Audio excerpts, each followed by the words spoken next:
আর 16 তারিখ ছিল আমাদের পুপুরানির জন্মদিন। তার জন্য 15 তারিখে রাত 12টার সময় আমরা মামা বাড়িতে ওর বার্থডেটা সেলিব্রেট করি।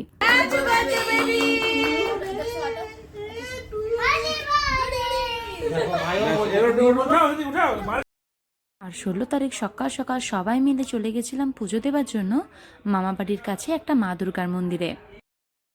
প্রায় 1 বছর আগেই এই মন্দিরটা প্রতিষ্ঠা হয়েছে। আর এই মন্দিরটা যখন প্রতিষ্ঠা হয়েছিল সেই উৎসবে আমরা সকলে এসেছিলাম। খুব ধুমধাম করে মন্দিরটা প্রতিষ্ঠা করা হয়েছিল।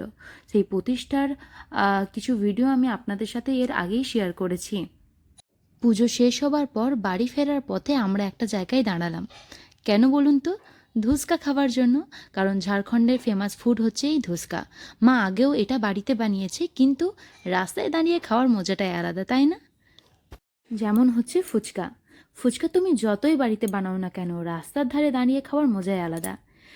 যাই হোক, তো এইদিকে আমাদের এখন ধুসকা খাওয়া হবে। তার জন্য এখানে দেওয়া হয়েছে শাল পাতার দোনা, আর তার সাথে 2টো ধুসকা আর আলুর তরকারি। অসাধারণ খেতে লাগছিল। আপনারাও যদি কখনো রাঁচি আসেন, অবশ্যই এই ধুসকাটা ট্রাই করবেন, আপনাদের খুব ভালো লাগবে।